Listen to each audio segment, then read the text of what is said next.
The Light Combat Aircraft Tejas is in limelight today. It is a small aircraft and able to perform all the complex activities very easily.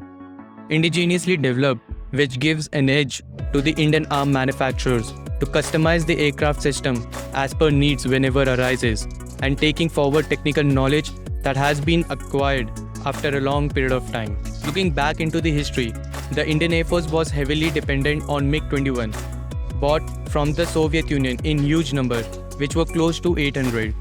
The primary role of MiG-21 was intercepting the bombers at the high altitude. But as time passes by, there were certain limitations like serviceability and hardware's upgradation.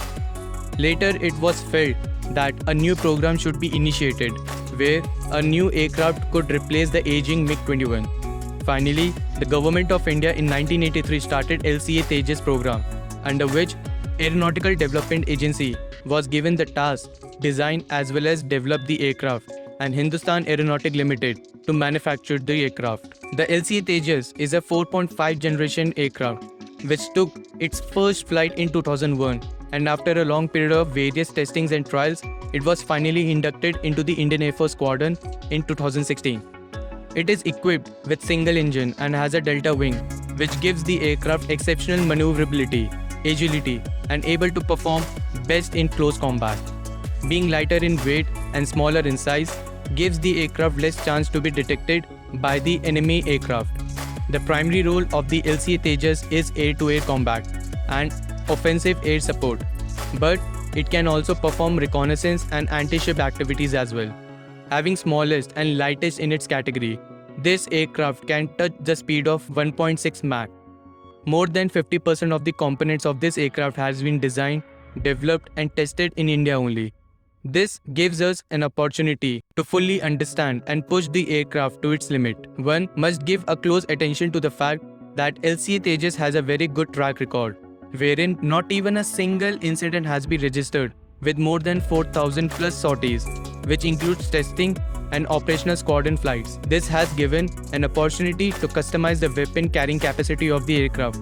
Although the weapon carrying capacity is little smaller as compared to the other fighter aircrafts of the Indian Air Force fleet, but it can carry not only Russians but also Western as well as Indian missiles. To make LCA Tejas even more aggressive bird, indigenously developed missiles like Astra Mk1 and also world-famous BrahMos NG will be incorporated. The system is designed in such a sense which gives the pilot a smooth and carefree handling of the aircraft. But there was a major challenge in the development of the aircraft engine.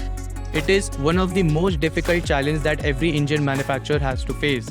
Likewise in India, the Kaveri engine program was launched on 1986. A few prototypes were even built and tested, but unable to provide satisfactory result. Eventually, upgraded General Electric turbofan engine is being used in LCA Tejas.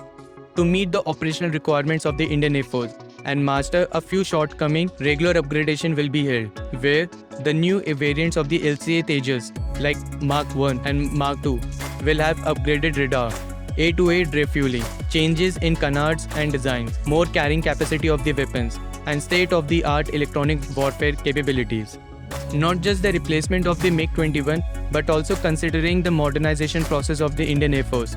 The very first squadron of the LCA Tejas became operationalized in 2016 in the number 45 squadron, which is generally called by Flying Daggers, situated at Sulur Air Force Station, Coimbatore. Proving its capability, we could see that the LCA Tejas is being stationed on western sectors along the borders and also continuously being used in the -degree in the Leh-Ladakh region, which ultimately proves that it can operate in any conditions. Giving boost to the Indian Air Force strength and Atmanirbhar Bharat, an order of 83 LCA Tejas Mk1A has already been placed, out of which 73 will be fighter aircraft and 10 trainer ones. It is being understood that the government is focusing on exporting defense equipment to the friendly nations. As we can see, nations like Argentina, Australia, Egypt, Indonesia, Philippines, Malaysia and of course US, which are showing interest in the LCA Tejas.